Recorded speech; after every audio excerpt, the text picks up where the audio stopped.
And you should be good. Cool. Hi, welcome back to another VC Libraries Open Code Review. I'm Stefan T. Lauade, an STL maintainer, and today we'll be looking at a PR again, PR 2158, extend memcpy, memmove, and memcomp optimizations from our contributor, Adam Bussior. So let me go ahead and share out my screen. And here we go. Okay.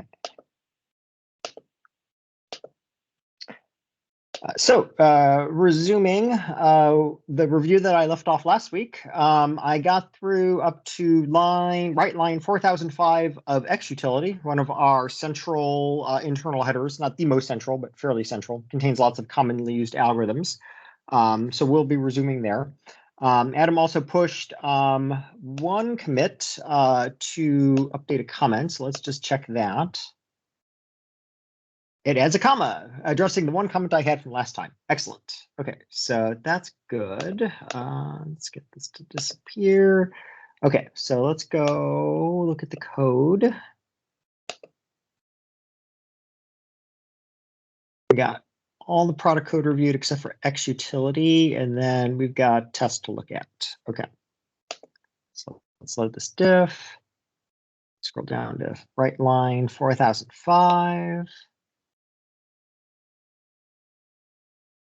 I seem to recall, at least for this top part, I had chosen to split left and right rather than inline. Let me see if, here's 4005. Let me see if the stuff below it would benefit from being split. This part kind of, yes, not massively. Well, yeah, here this is kind of a, I guess it's a rename plus a refactoring. The diff isn't quite to the point where it's unreadable. This is like, here, this is sort of almost looks like unrelated code getting, it's jumping in and out of add remove because it sees these empty lines. And the diff algorithm used can be responsible for this sort of behavior. This down here is enough that I think I want to use side by side. Okay. So let's do that. Click the gear. Split, may as well hide white space changes. I could also use the VS Code GitHub extension, but I'm more used to the web UI at this point. The VS Code extension is very nice because it lets you see an arbitrary amount of context around the lines being edited. You don't have to click more. I should get used to using it. Okay, so here's where we reviewed X-utility up to, but not including this line. I always pay attention to my inclusive-exclusive issues. So go ahead and resolve this, and let's pick up where we left off. Okay, so this is the copy unchecked algorithm. Here we are copying a range first last to a destination iterator. It's internal, and it's unchecked, saying that we are going to assume that the iterator range is valid and that we have sufficient space in dest. We have outer layers like the publicly accessible std copy function that will perform iterator debugging checks when possible to do things like make sure that the first and last iterators are not reversed. If you accidentally say like vend, vbegin, or if you mismatch them into different containers like vbegin, v2end, that would be bad. Or if the destination range does not have enough space, we can detect that sometimes if we can sense how many elements are in the input range by doing like a difference on forward or better iterators.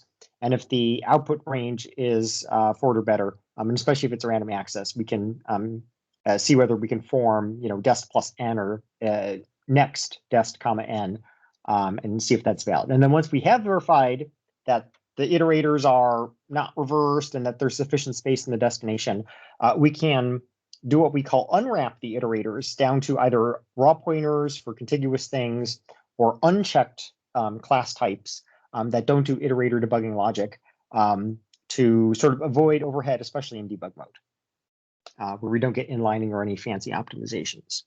So that's what copy unchecked is doing here. We have a note as a reminder that things other than just std copy will directly call this. We don't usually note this, but the pattern of having unchecked helpers just exist to implement the public functions is strong enough that when there's direct callers to something unchecked, we did start adding some of these comments here, just as a reminder. Okay, so this is changing from putter copycat to iter copycat. That's the rename because it's being generalized, and trivially copyable changes to trivially assignable, because here we are assigning over elements that already exist. This is not the uninitialized special algorithm that will fill raw memory. So this is correct. This is that make the type traits we're using more fine-grained. Okay, so down here, this looks like a ranges version. Let me expand some context. We've got the ranges helper copy unchecked. I can tell it's ranges because it's got all this sentinel stuff. Here, putter copycat, renamed iter copycat, trivially copyable, changed to trivially assignable, same rationale, writing to an out that already exists, and not changing the size sentinel4 thing. This is the ranges idea, trying to avoid using the word concept to avoid confusion. The ranges idea that you can have a range, and in CS+20 ranges, the sentinel that denotes the end of the range does not have to be the same type as the iterator. So it's generalizing the classic iterator pattern from CS+98's STL. And this allows you to have ranges like, oh, I have a pointer to a null terminated string, and I know when I'm going to hit the end if you traverse it from front to back, but I don't know exactly where that's going to be until we actually look at every element. So the sentinel can be a special type that says, hey, I've reached the end of the range if the iterator on the left-hand side of the comparison is pointing to a null character.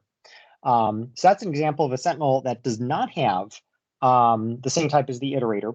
Some sentinels can actually tell you the size of a range. That happens for things like forward or better iterators where they are the same type, where the sentinel is the same type as the iterator. You just do a classic difference.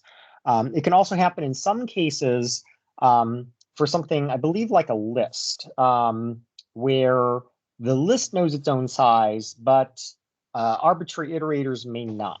I may be incorrect there. Is that wrong? That's not exactly this one, right? Size sentinel4 means that the iterator and sentinel can tell you the distance between them. Right. List is an example of a range that's a sized range. It knows its own size, but the iterators and sentinels don't know the distance between them.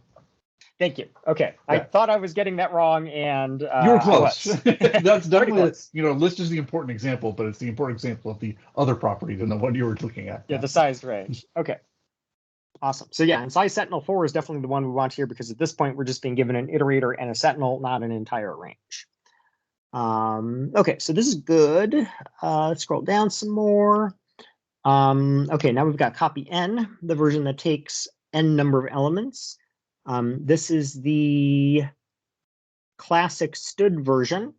There is no unchecked form because we're doing the unchecking in here. So putter copycat, rename iter copycat, trivially copyable to trivially assignable. Yep, it's not the uninitialized form, so all good.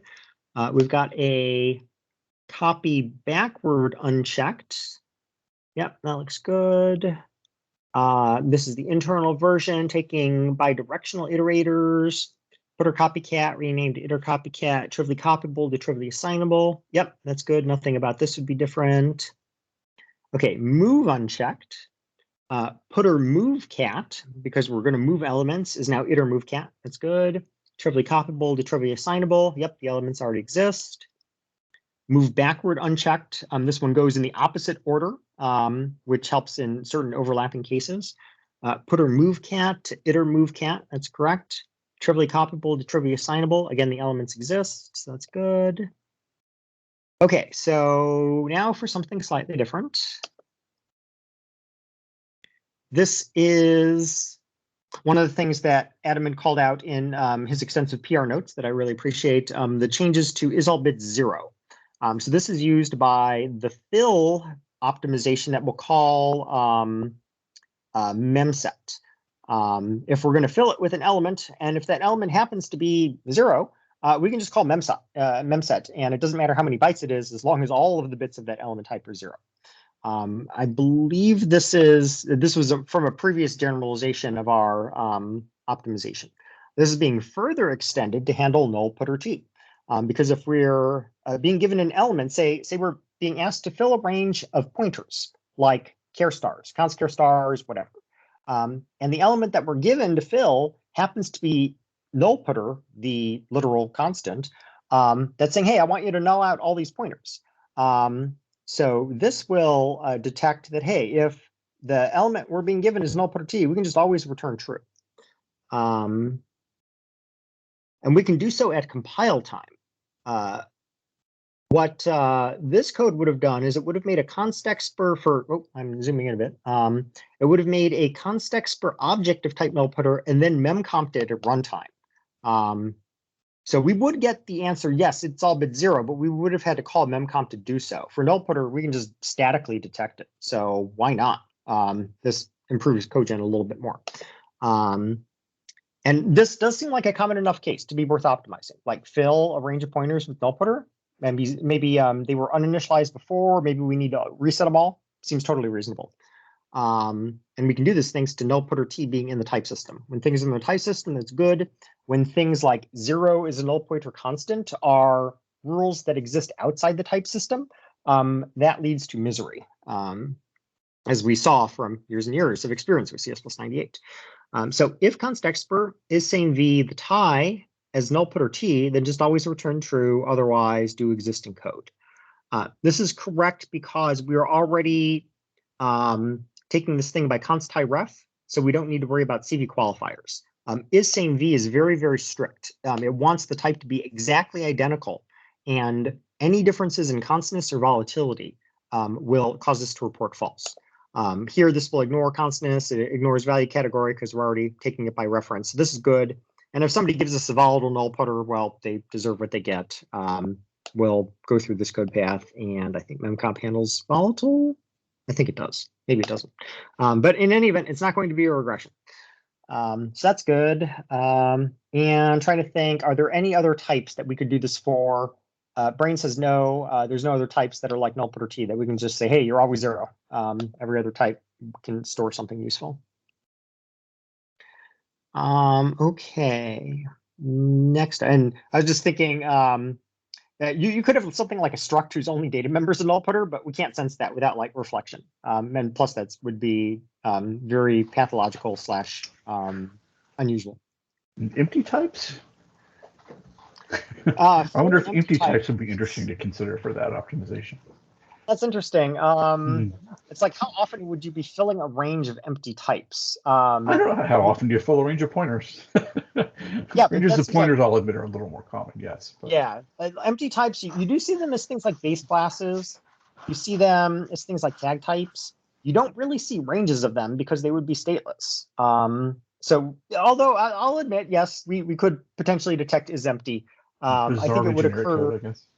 Yeah, I think it would occur so infrequently that it wouldn't be worth spending extra metaprogramming here. Yeah, but that's an interesting question. Fall back to the compile time case. I mean, the runtime case. Right. Yeah, and this would say, hey, if it's constexpr and value in it, it would get the correct answer. So at worst, we get a little bit extra runtime code gen. Okay, so now we've got more metaprogramming logic. Can compare with operator equal. This is asking, I'm reading ahead a bit. Can we form the equality expression and then some of this pointer address convertible stuff that we had before? Okay, so let's look at what's going on here. Template on underscore ty1 underscore ty2, and then class default to void. Inline var is our macro that expands to inline in CS+17 mode and above. We always want that for our constexpr bools, or constexpr constants in general. Underscore can compare with operator equal defaults to false. But if we meet criteria, it can be true. So this one here just looks wrapped because of the narrow window here. For ty1 and ty2, this is our void t sphere pattern. We basically say, hey, we're going to write an expression that we want, put it inside decal type to get its type, and then smash that type to void t. Using void t, we're always going to get void out of this.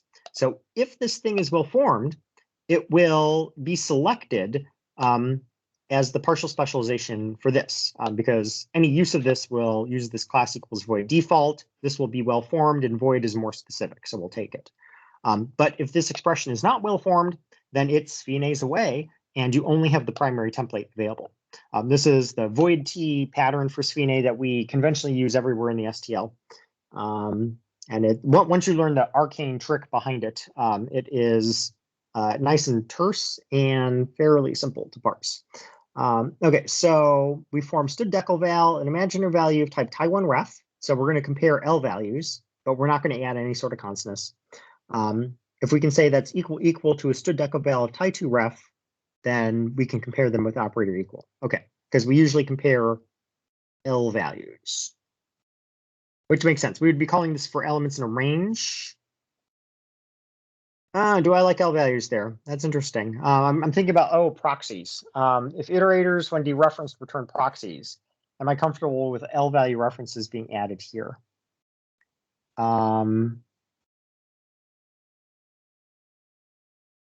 I'm not sure. I'm going to think about that for a bit. Only very unusual types would be sensitive to the difference. Vast majority of types don't care. Okay, so then we have a separate variable template. This is pointer address comparable. This asks for a Tai1 and Tai2.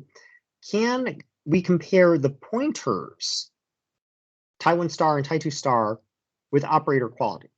For some, this will be true, like char star equals const char star. That's totally valid. But char star equals int star, that's bogus. There's no such conversions that could make that work, so that would be false.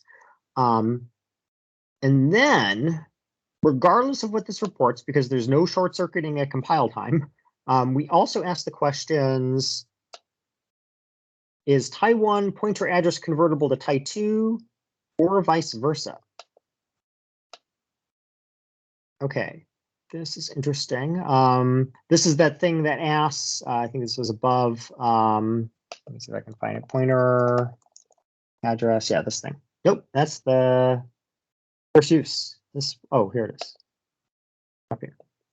Nope, that's more use. Was this in another header? Oh, here it is. This says, are they the same after ignoring CVs?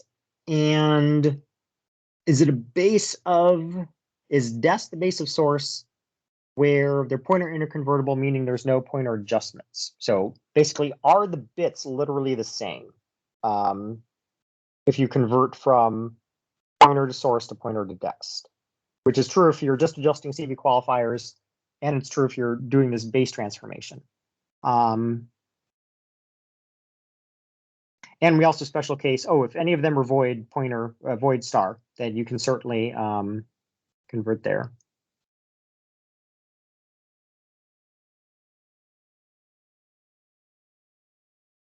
I was briefly thinking about, does this report true for something like a void star and a function pointer star, which or function star, which is maybe not. But at least below, we guard it with, can we even form the equality, which is fine. Okay, so let's jump to that usage. Okay, so this is asking, can we form the equality expression between the pointers? And if we try to convert 1 to 2 or 2 to 1, because we don't know exactly which order they've been given. For example, it could be base star and derived star, or derived star and base star. We just need one of those to be pointer address convertible. They don't both need to be. Because the compiler, when it performs the conversion, will select the more base one to convert them to. So if either of those are true, then that means we can just compare the pointers using memcmp. Okay, I think this all makes sense to me. The fact that can compare with operator equal is always answering the question means that we're not relying on this to return whether they're quality comparable at all. This is merely refining when this report's true. I also see there's no real reason to refactor this into terms of conjunction and disjunction. There might be a small throughput improvement to not have to ask these questions if it's not comparable with operator equal at all. I'm not too worried about that. if we ever find throughput issues, we can always refactor this later. Right now, it's not really refactorable because there's no struct version of this. These are all variable templates. So this is good. Okay, so this is being used down here, but there's one change happening here. This is in the implementation of can memcomp elements. Previously, we used to ask, are they the same size? And are they integral and non-volatile? And then we have a specialization that handles if that's false. Yes.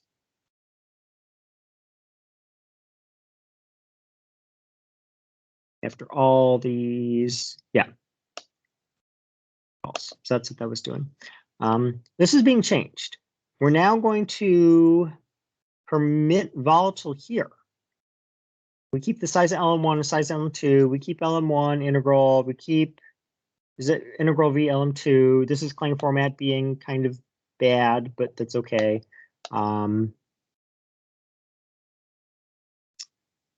Okay, was it intended to handle volatile here?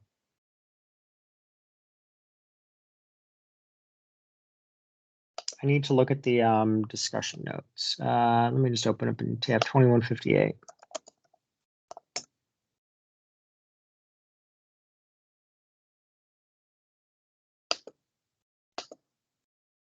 Okay, this is can memcomp elements.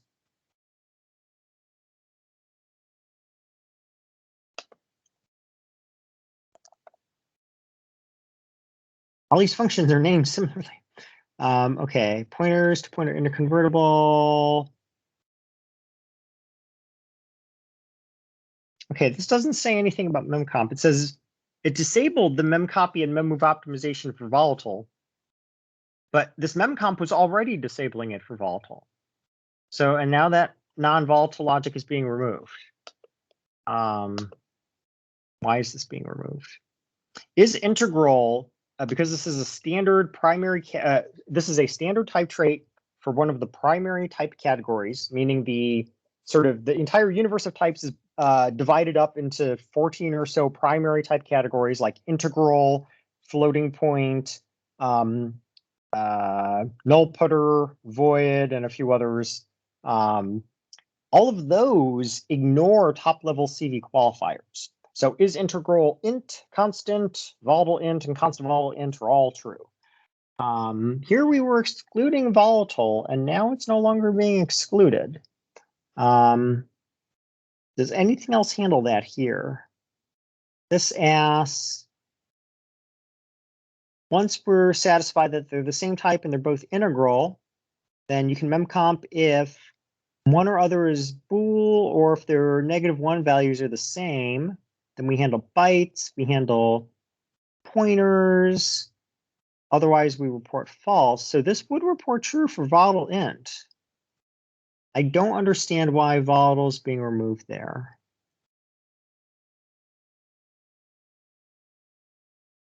Ah, okay. It's being lifted up a level. This is asking, can memcomp elements? And we use it. I guess we have can memcomp elements with pred in the middle here. Yeah. And then can memcomp elements with pred is used here. And the equal memcomp is safe helper.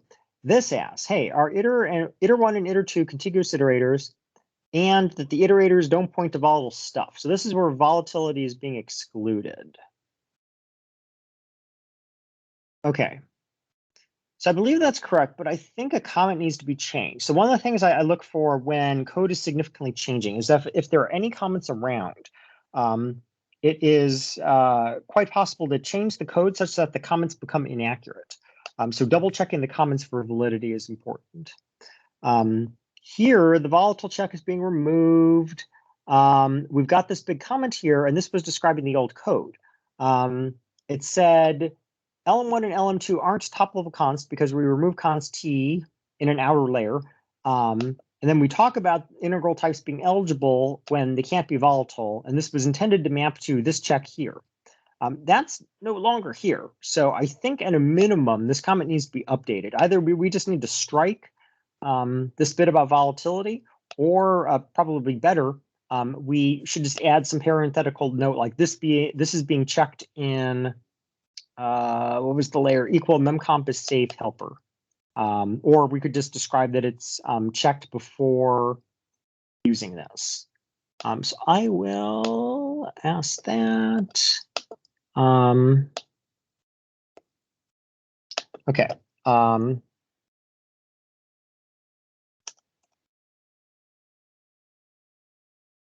Back to go. Backtick. Okay. It looks like the is. Just grab the whole thing.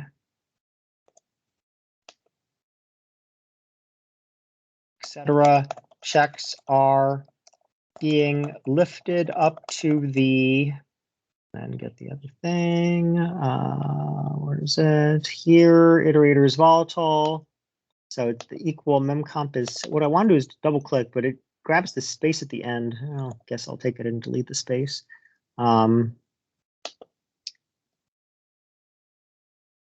Paste without the space. Interesting. Equal memcomp is safe helper layer, which is fine. However, the comment, it can't be volatile. Where am I? Oh, I don't want a space there. The comment, they can't be volatile above, was referring to the checks that have been moved. Should this comment, or should we add a parenthetical note to this comment mentioning that volatility, that's the right phrasing.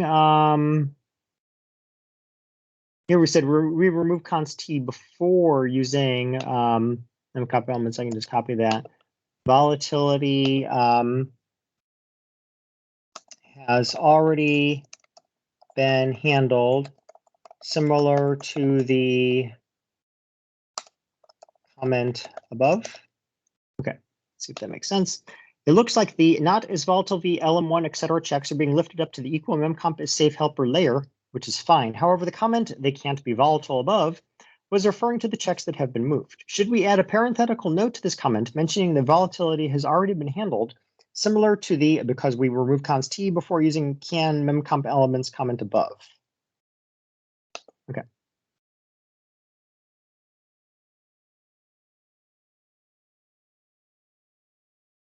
Yeah, this is although this is all like variable template metaprogramming, really it's a question of like preconditions and postconditions. Here, this thing is assuming certain things about its inputs, that they're not const because that's already been handled, that they're not volatile because volatility has already been handled. So we're just really documenting our preconditions, which is important because there's no real way to debug through this stuff when it's variable templates. Okay, next up, we had included a performance note in the old code saying, hey, if you're trying to compare like int star to void star, we're just not going to bother to handle that. That is now being handled by the new pointer address comparable stuff. So that comment's going away. So that's great. So here, this is after the case of we can handle same size integrals, which handles the usual arithmetic conversions. We have various other special cases like this one, which is previously added. We can compare stood bytes, even though they're not integral. Here, if we have pointers to some underlying tie1 and tie2 elements, we used to say we can compare them only if they're the same, pointing to the same element type, ignoring CV qualifiers. This says if you're comparing two ranges and the range elements themselves are int star and constant star, then those are different types. But comparing them, we know that comparing each pair of pointers is not going to adjust any bits in the pointers, in the addresses. So we can just call memcomp on the whole thing. This optimization, I think, actually goes back to the original implementation we had circa 2007 or so when I started working here. And it's been extended since then. So that retains that behavior and then additionally extends it to, oh, if you're comparing int star to void star, we know that is not going to do any sort of weird address conversions. And that's now all centralized in is pointer address comparable. So that's good, like that. Okay, now this is being refactored. There used to be pred is consistent with memcomp. This is now called can memcomp elements with pred. So let's read the new explanation. Can memcomp elements with pred, lm1, lm2, pr, I'm making sure that it matches the names, reports whether the memcomp optimization is applicable given contiguously stored elements.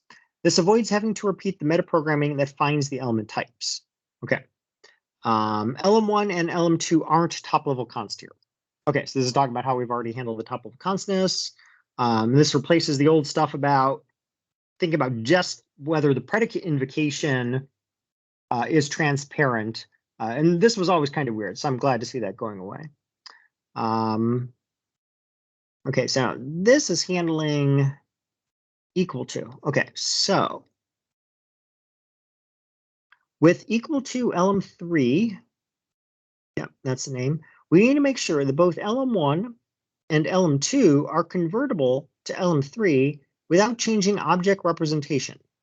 We use iter copycat for this task, and lm3 can be safely memcomped with itself. Okay, that makes sense because we're on input, we're converting lm1 and lm2 each to lm3. So that needs to not change object representation. And then within equal to, that comparison, we need to see, hey, can we use memcomp for that? So template on class underscore lm1, lm2, lm3, inline var context per pool, can memcomp elements with pred for 1, 2, and if the predicate type happens to be exactly equal to lm3. And I was just thinking, oh, but what if lm3 is void? And we've got specialization down here handling that. So here we know lm3 is not void. So we're going to answer or ask 3 questions. It looks ugly because of Clang format. First, we ask the iter copycat. If we were going to copy from lm1 star to lm3 star, we're just forming pointers, even though we're forming imaginary pointers. These aren't actually being passed to us. If that is trivially constructible, that says without changing object representation. I don't know if I believe this because we also want them to be the same size. I need to go look this up because something like, say, unsigned care to unsigned short. That's trivial as far as the standard is concerned, but it's going to widen the elements by inserting, extra zeros. So we can't like memcomp them in place. Okay, so I'm gonna check that. Then I ask the same question for lm2 star to lm3 star, trivially constructible, and can we memcomp elements lm3 to lm3? This ignores top level CV. Okay. It's interesting that it's ignoring top level volatility. Okay. Okay, I was going to check trivially constructible. So that's in the iter copycat. We're on line 4564. Let's see if we can find that. Trivially constructible. Okay. This asks, are you pointer address convertible and are you trivially constructible V? This is the bit from the core language. Is this the thing that's going to require them to be the same size? I'm a little nervous that we are sort of introducing new concepts, or there I go saying concepts, new ideas that do not map to the standard type traits. When I see trivially constructible, I'm generally assuming that we're referring to like std is trivially constructible V. It begins to be worrisome when we start introducing extra conventions, especially attached to existing terminology. We've already got issues in the STL. they haven't really caused bugs yet, but we just have to be real careful about it, where we have type traits that are sensitive to things like top-level CV qualifiers, where the standard primary type categories are not. And we haven't really done a good rigorous job of documenting exactly which things care about top-level CVs and which don't. That's like one layer of issues that we've successfully handled so far. Maybe we'll need to do something about that in the future. But this is like one step beyond CV qualifiers. So let me check this pointer address convertible. I'm pretty sure this is the one that requires the same size. Oh, here we go. Here's the trivially constructible that's saying same size and compatible.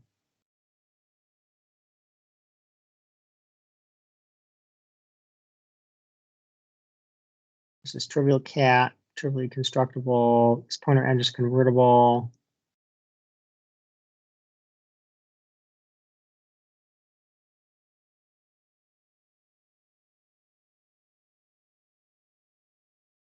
This is when you're just pointers to source and dest.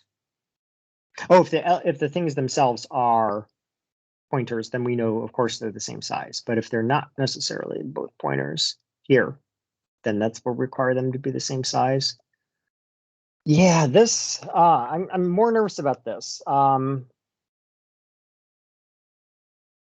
It does mean that the usage below is fine, which is why I was originally looking at this. We were on 4564, I think. Yeah, we were around here. It is nested. That's the thing that makes it kind of okay. It's nested within it or copycat.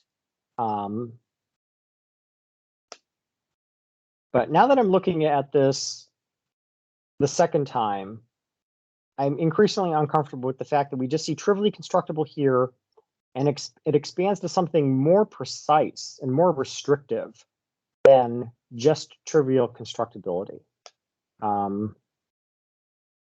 I'm going to add a comment about this because it's really a comment about naming. It could be addressed by introducing either different names or more clear names.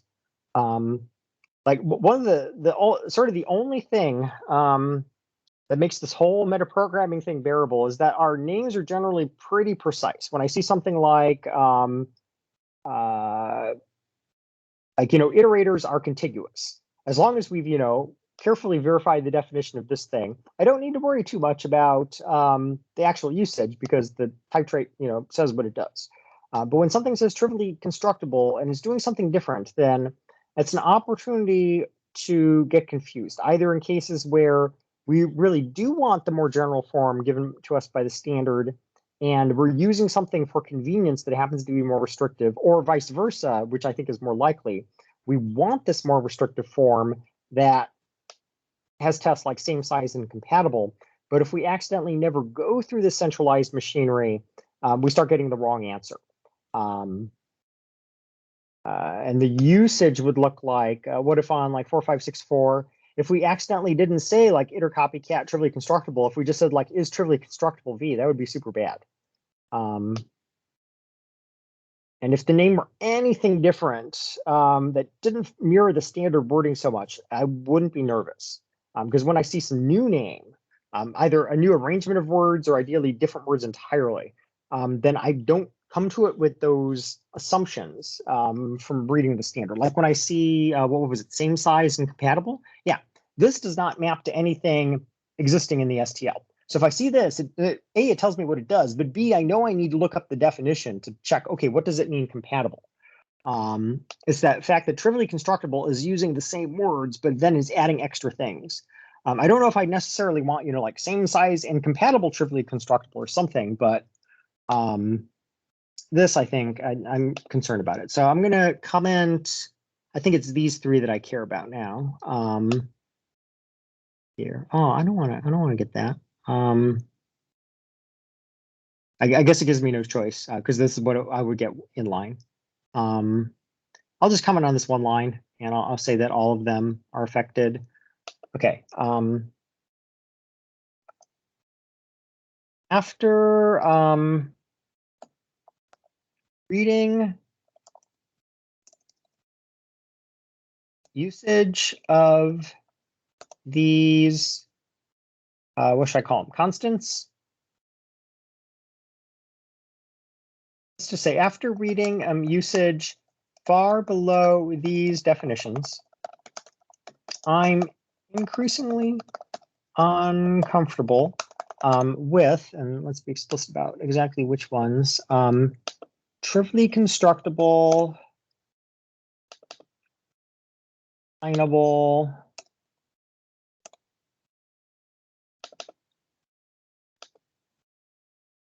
and the constructible and signable using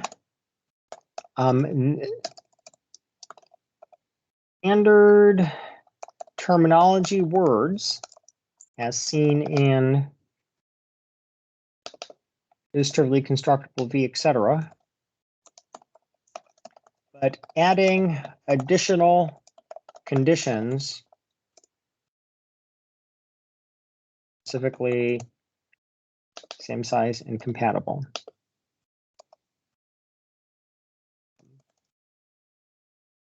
In all of these layers of complicated metaprogramming, clear naming is the only thing preventing massive confusion.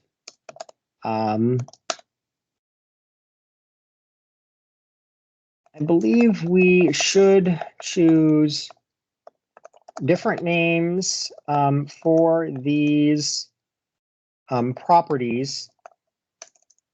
So we, to avoid any confusion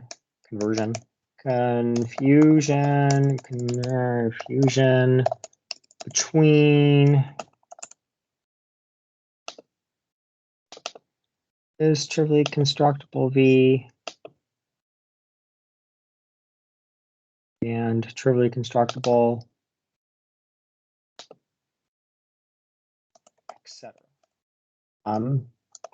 They don't need to be super duper verbose. For example,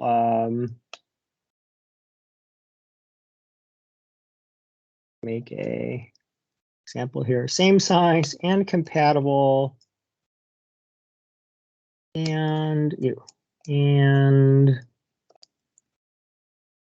trivially constructible is probably too verbose, but introducing a different word somewhere, somehow could really help. No specific ideas yet. Okay. Hopefully this makes sense. After reading usage far below these definitions, I'm increasingly uncomfortable with trivially constructible. Let me say the naming, because the logic is fine. The naming of using standard terminology words. At the I'll just note it. Let's note at the end. The logic is fine. This is purely a naming concern.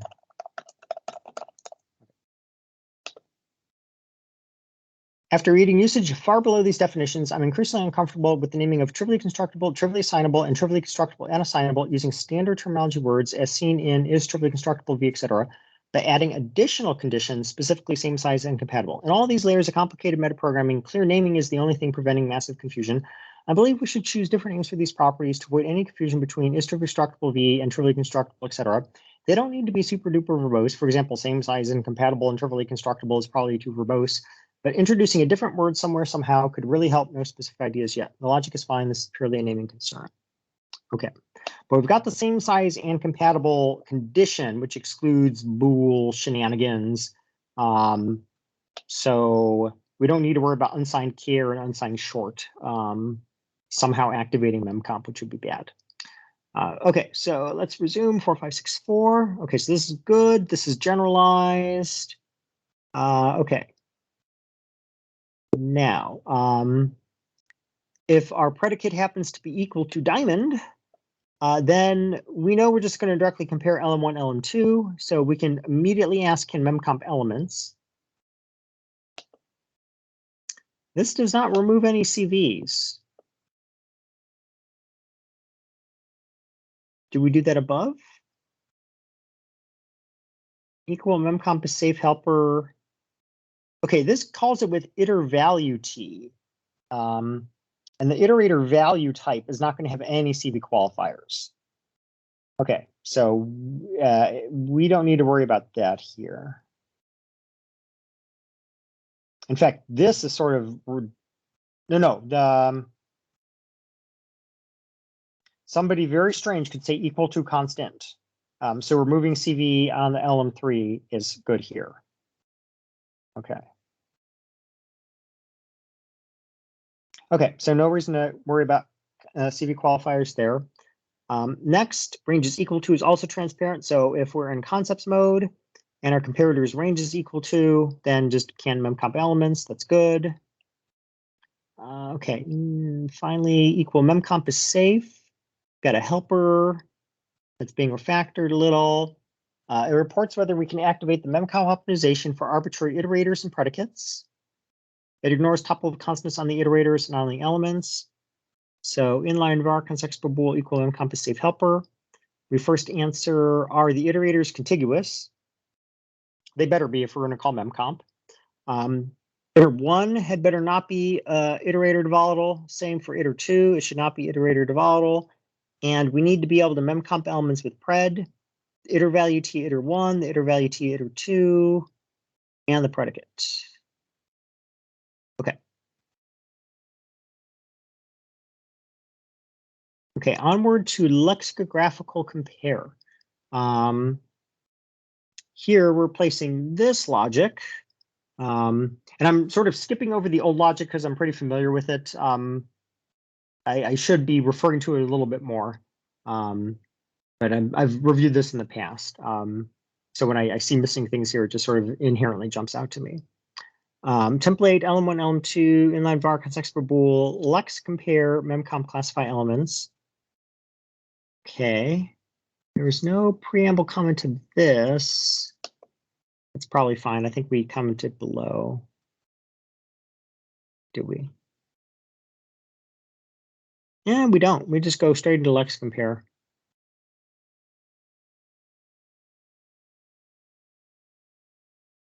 On the other hand, that's sort of pre-existing.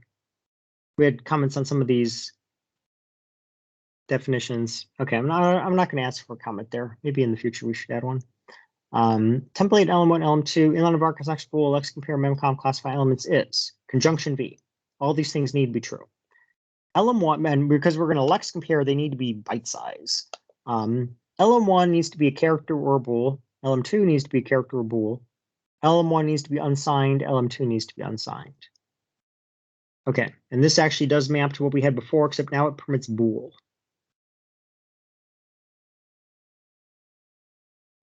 Is that reasonable? Can you do bool less than unsigned char? Yes, you can, because the bool will widen. Actually promoted all the way to int, but you can definitely less than that. Bool less than bool, that works. In fact, we recently saw a usage of that with less than equal, or greater than equal. And enums, those I think would not be reported by isCharacter. It's a good question. What is isCharacter or bool? Let's check that. I should have just been viewing this in VS Code. Let's see if we can get this. Search. Okay, so this is elsewhere next utility 4329. Here we go. This reports true for bool, of course. It reports true for char, signed char, unsigned char, and char ATs. It does not report true for anything else. And here's an example of what I was talking about. It does not strip top level const qualifiers. It will report true only for exactly bool char, signed char, unsigned char, or char AT. Because that's interesting. We do not check enums. Oh, but enums are not less than comparable by default, I think. Yeah, enum classes are not. I think enums get promoted. I don't know the enum rules well enough without looking them up. I don't use them that often. It's certainly not a regression. We didn't try to handle enums before. Is unsigned will report things correctly, at least for plain enums, I believe. It asks, what if you had -1? I know for enums, you do need to provide bitmask operators. I think for enum classes, you don't get less than. You actually need to provide it. I think this is fine. I'm not going to worry too much about enums here. In theory, we could extend the optimization, but we need to know that the comparison operator is not overloaded. The nice thing about characters or bools is they're not user defined. So there's no way there can be weird overloaded operators. I think that's probably what's preventing us from doing anything here. When we're copying, we know, hey, you've got an enum. There's no way you could overload a copy assignment operator. But for comparisons, I think you could have a user defined operator less than. Okay, so then if we're bytes, okay, this is a conformance bug. Oh no, sorry, it's not. It's CPP lib byte. The classic gotcha that we have is saying template diamond inline var is incorrect if you're in CS+14 mode, because it's technically non-conformant to explicitly specialize a variable template without inline. However, if you are inline, it's totally cool. This is okay because CPP lib byte implies CS+17. What that actually means is this should be plain inline.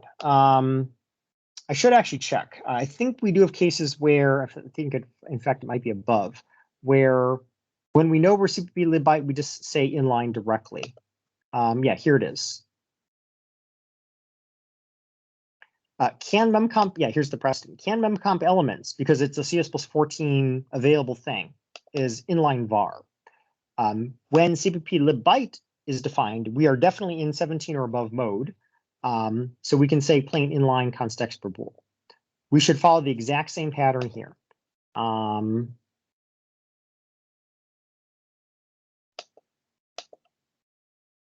me just copy this whole thing.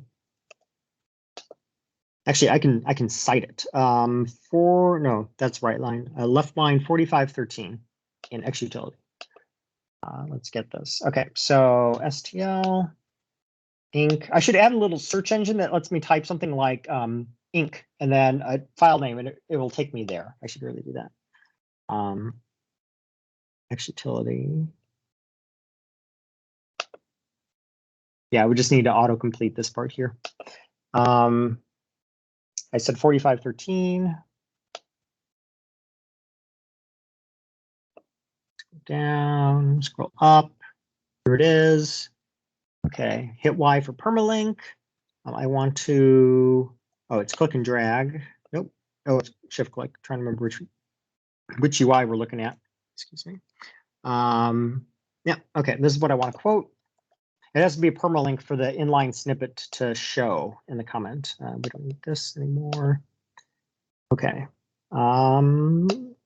This is nitpick level now. It's not needed for correctness because it will expand to inline, but it does follow the existing convention. We were in the CPP lib byte case for lex compare something or other. Yeah, here it is. If def CPP lib byte. No, I don't want to comment on that whole thing. No. Okay, maybe just this line. We cooperate. Okay, here we go.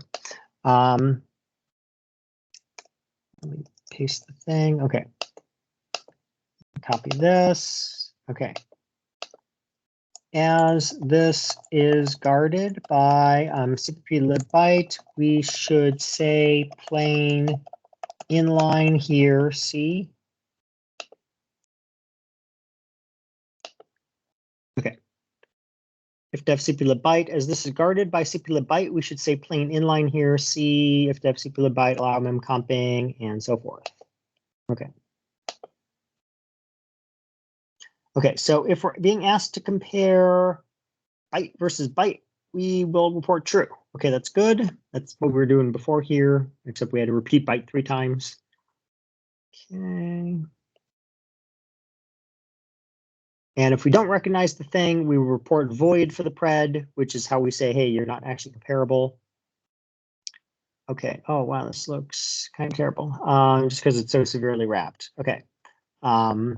So we are specializing lex compare memcomp classified pred. This is the primary template. So if we don't recognize it, it's void. But if we are specifically LM1, LM2, and less of LM3, then we might be eligible. So we're going to ask if comparing LM3s could be done with Lex compare, because that's the comparison that's actually going to happen. Then we need to make sure that going from 1 to 3 and 2 to 3 doesn't do weird conversions. So this uses the type trace we just asked about the naming. Iter copycat from an imaginary LM1 star to an LM3 star. If that's trivial, meaning same size and compatible, and it's trivial, then you're not going to mess with the bit representation at all. And lessing them is good. And we don't need to worry about usual arithmetic conversions because they're both being coerced to LM3. So we don't need to worry about like an LM1 being wider or something and overpowering LM3. LM3 is always the destination. And similarly, LM2 to 3, trivially constructible, okay, then return less int. This is, as we saw last time, will be used to compare the output of memcomp, so it always needs to be int. Otherwise, just return void. Okay, good. Less diamond is transparent, so you can, or we can immediately skip any concern about that. We just directly ask, hey, is LM1 and LM2, are they Lex comparable? If so, return less int, otherwise void. Okay. Greater needs to reverse the sense. So same pattern, got to be careful for copy pastos. We would compare 3 versus 3. Here, the fact that the comparison sense is reversed doesn't matter. It's going to be comparable for memcomp either way. The reversion, the reverseness happens here. And then go from 1 to 3 and from 2 to 3. They both say pointers. That's good. Okay. Greater diamond is also transparent. So this is good. 1 and 2, greater int void. Okay.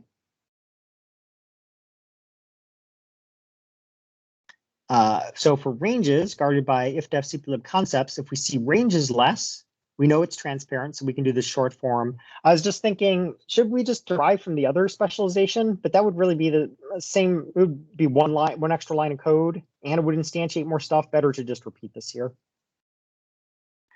So ranges less, compare LM1, LM2, report less int. For ranges greater, report stood greater int. That's good. Okay. And so now the top level Lex compare memcomp classify. We're going to ask for it1, it2, and pred. Let's briefly think about, is that the usual naming we have? Usually we say things like iter, but it is fine. So it1 and it2 need to be contiguous, and it1 needs to be not volatile and not an iterator to volatile. Same for it2, had better not be iterator volatile. Then, if that's true, omit type name double colon pred from Lex compare memcomp classify pred. Give it the iter value t. This will not have any CV qualifiers. Iter value t of it2 and the pred. Okay. This is sort of pre-existing. I am not a fan of shadowing. This is not technically shadowing, but this is using pred in 2 different sentences. So when I see this, my brain momentarily short circuits. This is fine though. I mean, it's pre-existing. We did avoid it before by having PR, at least in the template. I guess we do use pred elsewhere. Where do we use pred elsewhere, or is it PR? We could avoid this cheaply by saying PR. We say PR here. This avoids the duplication by saying class PR. Did we say pred at the memcomp classify level? Oh, it used to be a function. And now it's that's a helper here. I'm going to ask for it to be just class PR, because it's a little more consistent with what we did above, and it avoids this weird quasi shadowing. Do we have any other cases of class pred that I would need to comment on? That's the only one. Okay. Let me see. Maybe I'll comment on the whole thing just so the context is clear. Naming nitpick. I recommend templating on class PR here, which would be more consistent with and let's get the use of class PR above this one.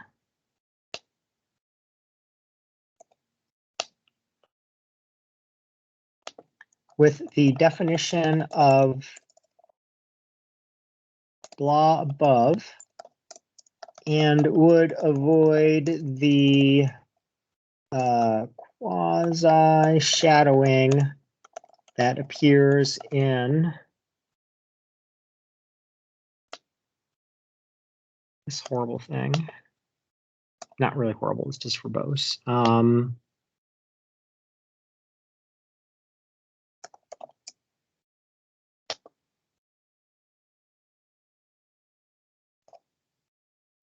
Okay, naming nitpick, I recommend templating on class underscore PR here, which would be more consistent with the definition of let's compare memcomp classify pred above and would avoid the quasi-shadowing that appears in type name, let's compare memcomp classify pred, meow underscore pred, double colon pred. Yeah.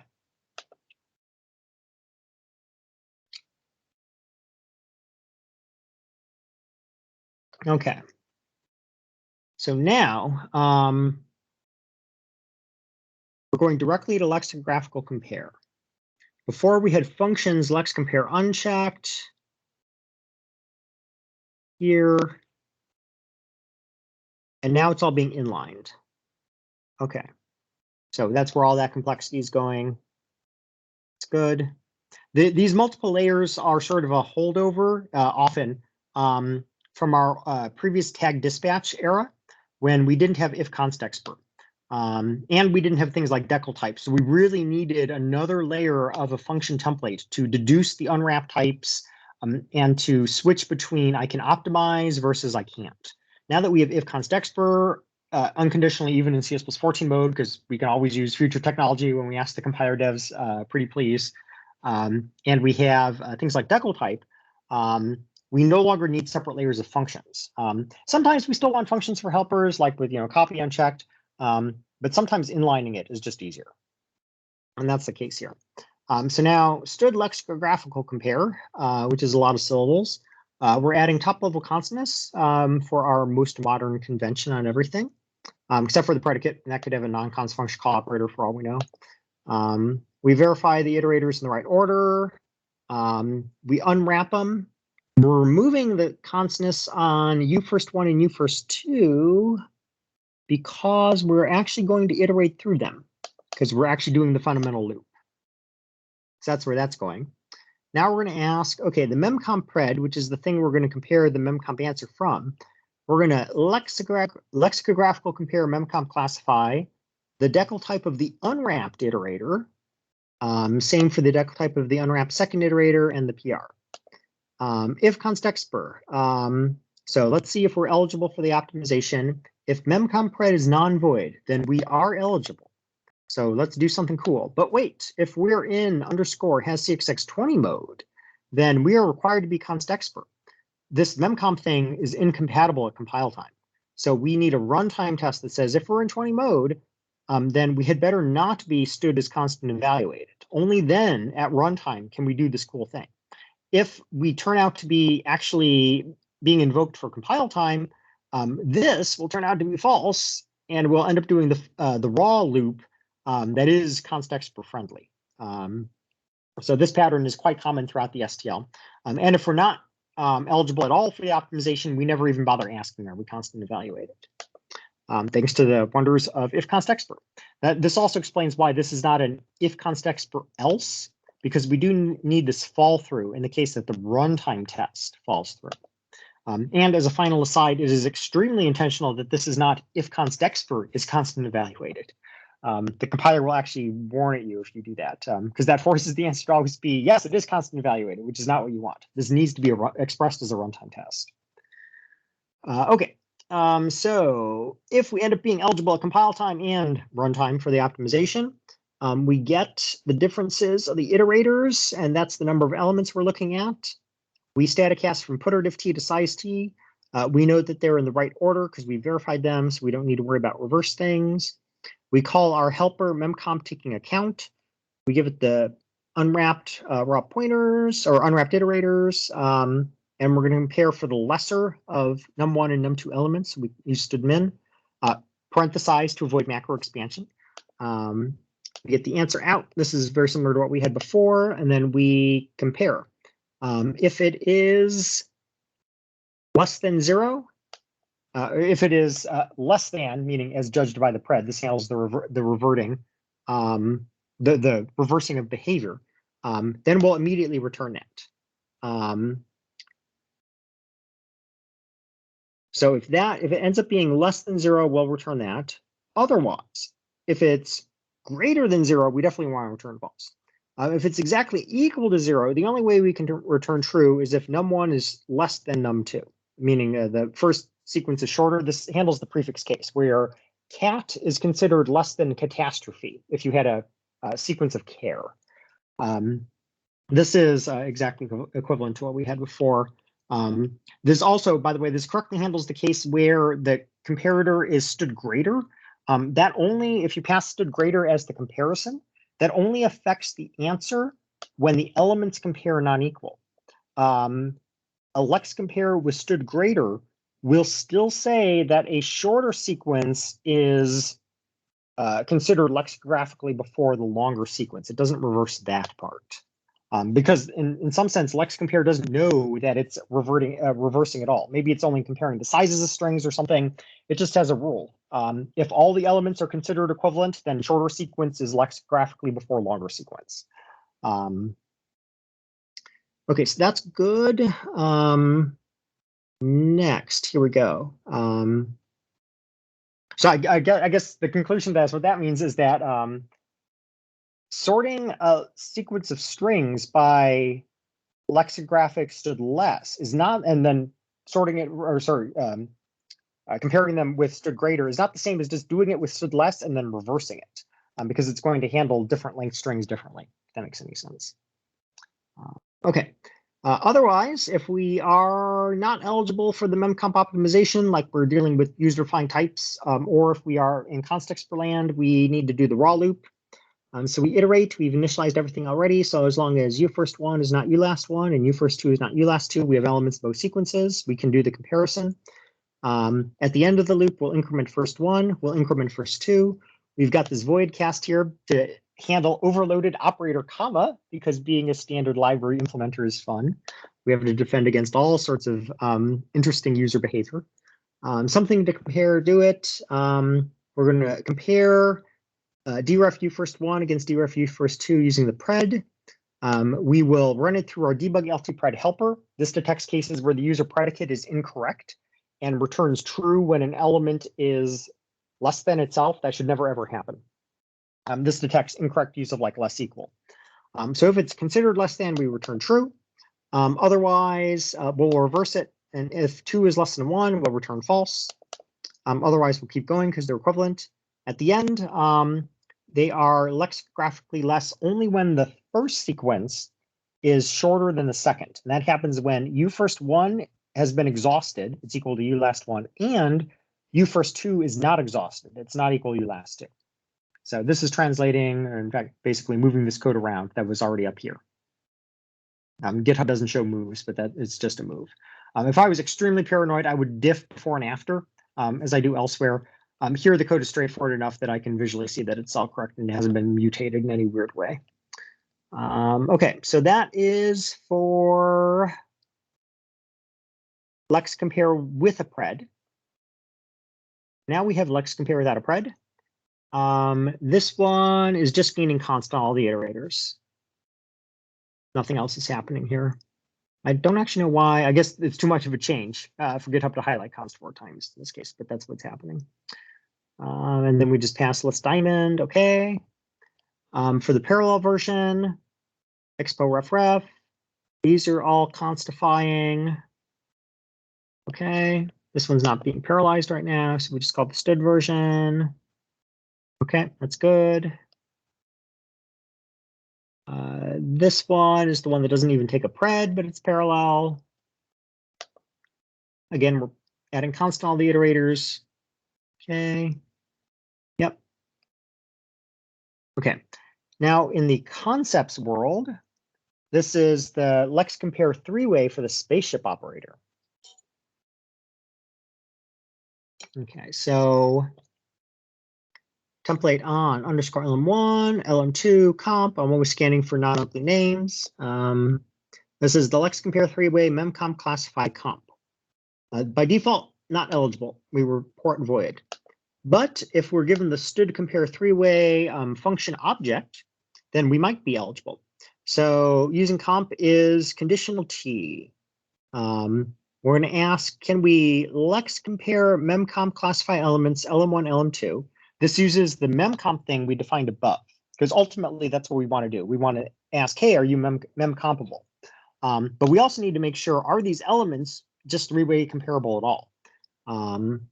So is it, and this is the standard, I want to say this is a concept, three-way comparable with const LM1 ref versus const LM2 ref. If that's true, we'll return compare three-way using the same sort of, this is what we're going to compare memcomp's result with, otherwise void. Okay. We've got some internal concepts. This is all guarded by cpplib concepts. That's because not all of our front end support concepts yet. They will soon. Then this will just turn to HASC 620. So if we are given tie1 and tie2, can strong order requires, given a const tie1 ref left and a const tie2 ref right, we can call strong order left right. This is, interestingly, a function object in the STL, so we do not qualify it, I think. It's not technically a function, so it's not vulnerable to ADL. I think the existing convention is we don't qualify it, but I can't remember if we actually call this.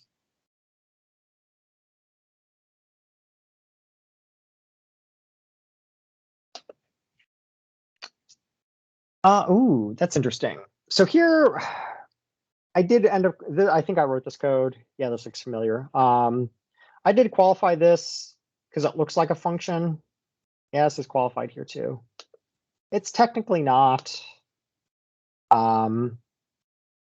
Here we made sure that strong ordering was not in scope, and then we do an ADL call. I would feel better with a std here. It is more consistent with existing usage. I can quote this. This is in compare line 700. It's a nitpick. It's influenced by how much I hate and fear ADL, the argument dependent lookup that we're constantly on guard against. When I see the qualification, I'm like, oh, no ADL. This is, you know, fun and happy. And when I don't see the qualification, I'm like, oh, could this be ADL? Could we be hijacked by a better overload? Where's compare? Here we go. Nope, I don't want this PR. Line 700. That's oh, and I've got the PR. Sorry about that. Whenever I tap my trackpad, it becomes click. Okay, here we go. Get a permalink by pressing Y. Here's the call to strong order. Okay, don't need site utility. This occurs to all these. Nitpick. Although this technically isn't a function and therefore is invulnerable to ADL, I can expand this for any viewers out there who are not versed in the standard acronyms, argument, dependent. I don't do this for everything like SFINE, but may as well. This is also not universally known. Lookup.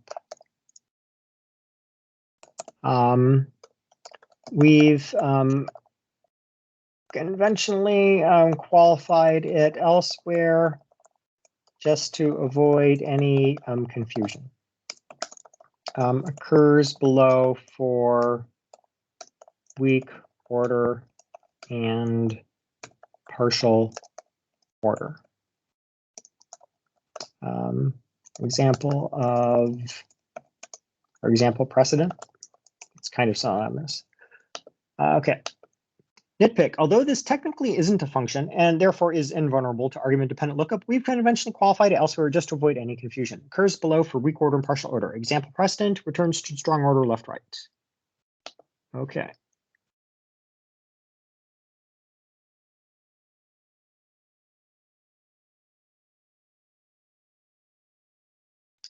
Ooh, and this just occurred to me. This is called can strong order. That thing in compare was called can strong order. Thought it was here. Can strong order. That's nested within the fallback. It's nested within this namespace. Technically, it is actually shadowing. Like there's a stood can strong order if that's been included above. Although here I think compare is actually included above, but it's the same name. I'm really uncomfortable whenever I see the same name reused in the STL, even if there's no actual shadowing. I would prefer any other name. That or lift this up. Like here, the only reason I nested it in was because I didn't think anybody else needed it. But if we actually do need it now, this is trying to call the stood function object that we've defined. Lifting this out would be better. One fewer concept and no shadowing. Let me suggest that. Okay, so let me shifts like this. Excuse me. Okay. I'll just comment on maybe this thing. There we go. Actually, this I'm going to say duplicates. This appears to. Actually, so I'm not 100% sure. This appears to duplicate the helper in compare template. Yep, it's concept, can strong order. It's testing the stood function object. Yeah, looks exactly the same. If they are indeed exactly the same, testing whether we can use the standard function object. Lifted out of, let me copy the namespace. I recommend extracting the helper in compare out of namespace compare strong order fallback so it can be used here. This would avoid any quasi shadowing confusion. Okay, how does that look? Oh, and I need to say occurs for the following concepts too. I had nested the helper concepts in their namespaces since I didn't expect any further use of them.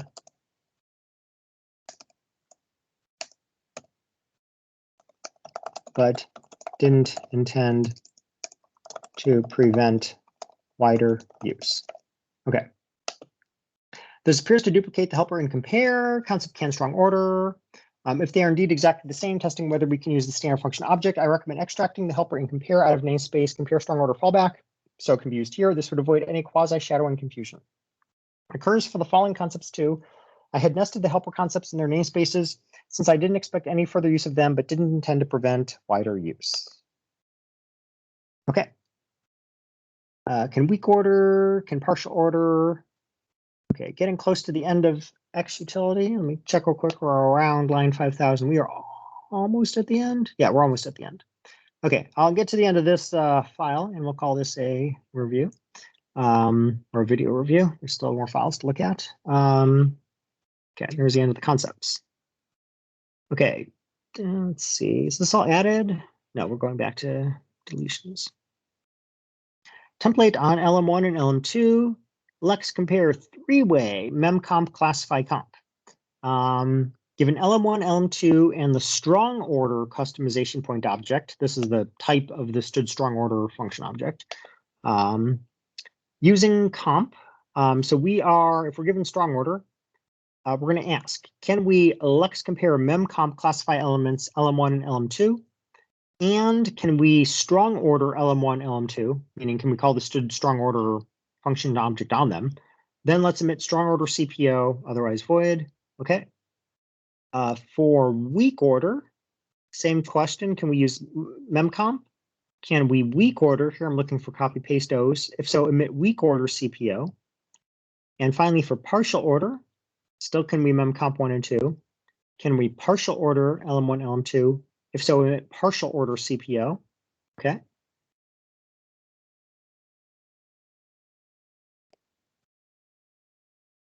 Now for class IT1, IT2, and comp, the lex compare three-way memcomp classify given two iterators and a comparator, we need to ask, are IT1 and IT2 contiguous iterators?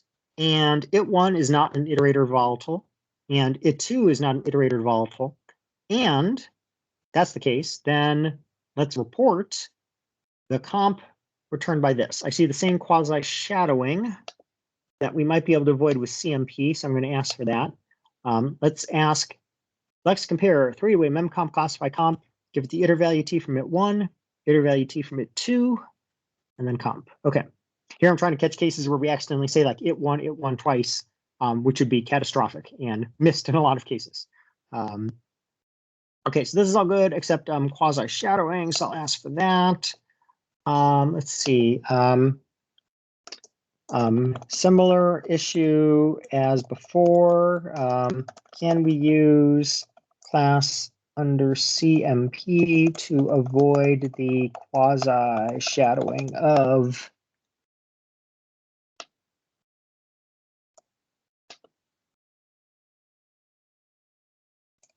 or just avoid quasi-shadowing here?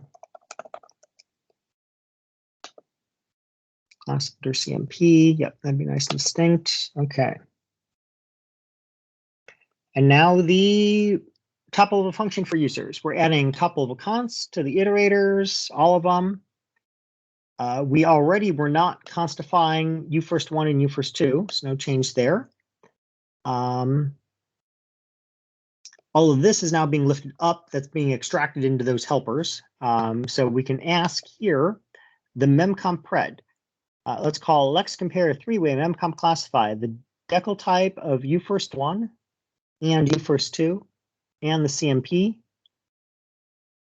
If it's not void, then we're eligible at compile time. We need to see if we're eligible at runtime. Here, the three-way is always CS plus 20, so we don't need any if CXX20 stuff around here.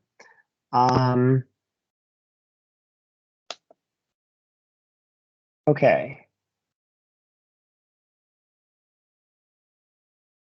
If it's not constant evaluated, then call memcomp.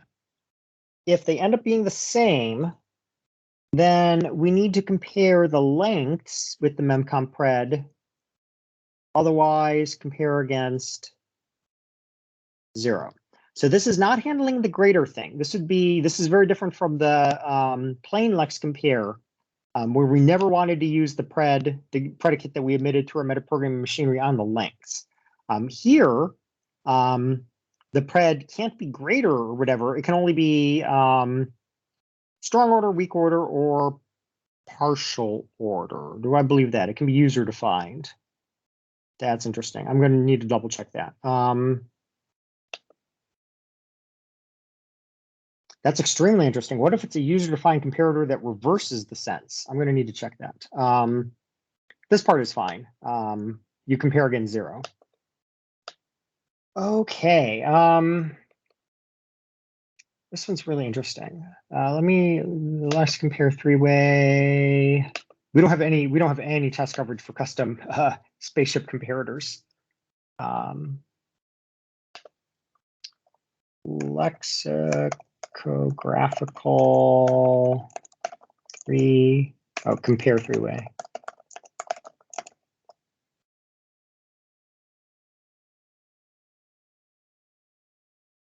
Defining class 25.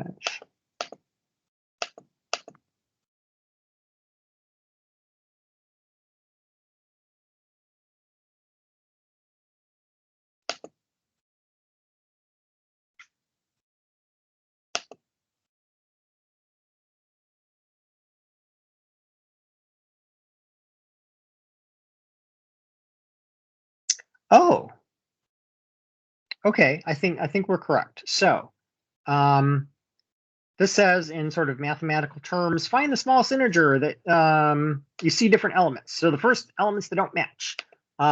If you find one where it's not 0, you just return it. If they all end up happening to be equal to 0, meaning they're all equivalent, then spaceship eyes, always spaceship.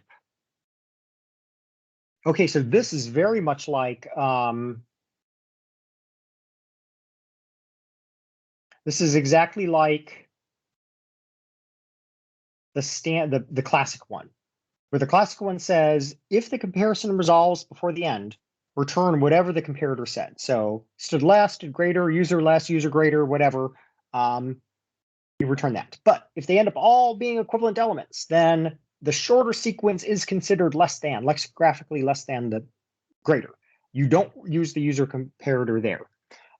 This here says let E of n use the user comparator on the nth elements of the sequences. If the comparison, if there are different elements that we encounter, return the user comparison. If you don't, then you ignore the user comparison. You directly built-in spaceship the lengths of these.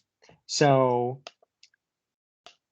the user comparison could be returning a strong ordering of, less or greater that's reversed. It could be doing like a stood greater type comparison. But you are not supposed to use it on this case. So this says that we've got a bug. We need test coverage for it as well. Okay. Okay. And I guess I noticed this because this pattern of using the memcmp twice did not occur for the stood lexicographical compare, the classic one. So even though it does look like it's consistent here that we're converting these two spaceships over to the memcmp machinery, that difference in pattern is what clued me in that this is not what we want. Okay, so where is the bug? I think the bug is with the num1s. Because if memcomp finds a non-zero answer, we found different elements. So toss it here.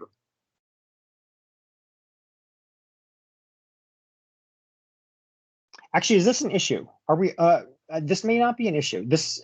We only activate this for ones we recognize.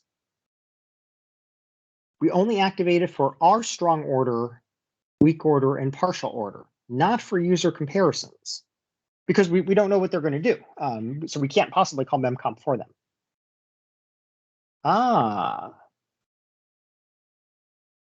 So at most this is unnecessarily generalized. I think I'm still going to ask for it to be changed because we can just say spaceship here.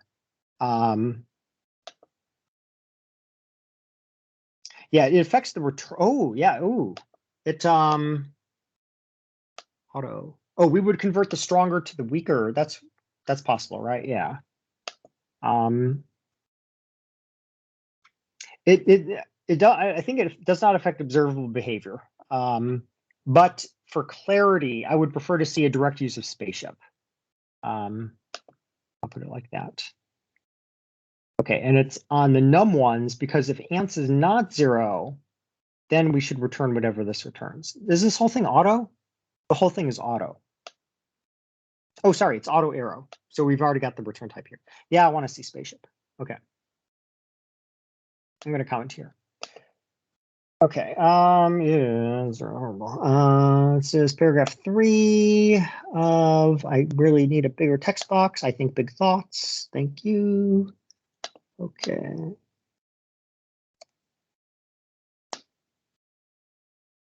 And we are almost at time, or slightly over time. WG21-N4892. I've memorized that number. I'll keep the section number in there for convenience. I'm not going to bother with all the formatting.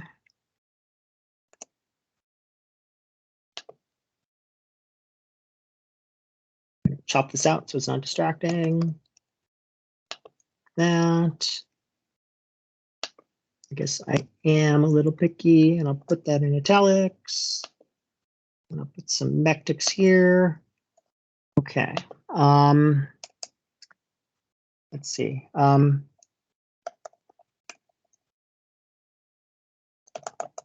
Although I don't believe it, actually, let me summarize this. After some thought, I don't believe this affects correctness, but I believe we should directly spaceship compare the lengths here instead of using the memcmp pred returned by the meta programming. This will match the standard-ese and the classic lexicographical compare implementation more closely. For the classic impl, this is critical as the meta-programmed machinery is capable of reversing the ordering, which we don't want to do for the lengths of equal prefix sequences. For the three-way impl, this is cosmetic as we activate the optimization only for strong order. I'm not going to bother monospacing this. Weak order, partial order, none of which reverse things like stood, greater, do. Okay, a lot of words. W21 and 4892 on three-way 3 returns or E1 minus B1 spaceship E2 minus B2 if no such image exists. After some thought, I don't believe this affects correctness, but I believe we should directly, let me say, but for clarity.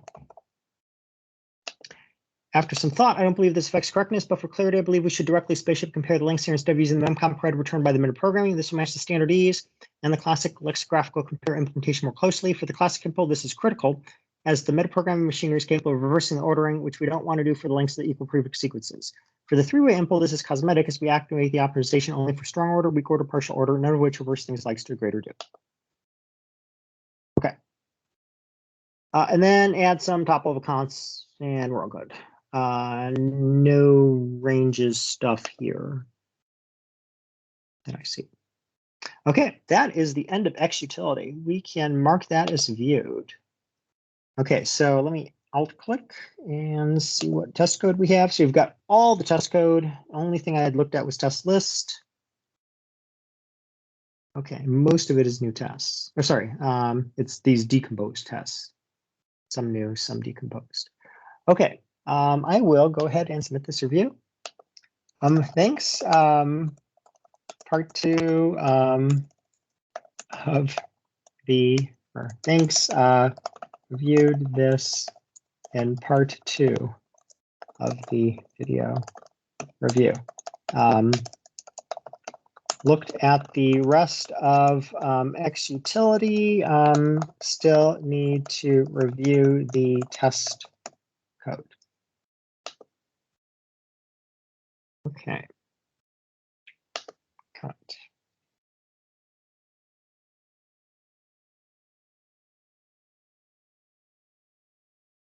Okay, so I asked for comment change about the volatility because I was a little bit confused about that. The renaming that I don't have any good suggestions for. The inline, that's cosmetic. Avoiding the quasi-shadowing with underscore pred, same with underscore comp elsewhere. And either stood qualifying this or just unifying them, and I think it should actually be unified. The comp, as I mentioned, and then the final thing with the spaceship. So all cosmetic stuff slash some clarity for naming, but really no correctness concern. So this is looking extremely good. And I think we're just going to need to look at the test code. Oh, it looks like Casey has also reviewed.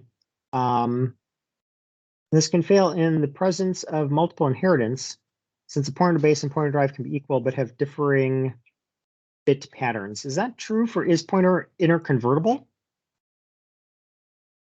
I thought that's what is the interconvertible section. This is a user. This is a library defined. This is what Adam Bussier is defining, but he uses is pointer interconvertible base of. Okay, never mind. Yeah, but that's a good point. We should have a test. Ideally, I can add a comment here. I believe that the use of yeah, thank you. Yeah, I can't spell it. I think it is pointer interconvertible. Yeah, it is interconvertible. Base. This puppy. Oh, yeah, there we go. Yeah. Handles this scenario, but we should make sure that there's test coverage for this scenario. I haven't checked yet. Yes, an excellent question, because mishandling this would be very bad. Okay, commented. Okay, cool. Let's see. Are there any questions for all of the topics we covered?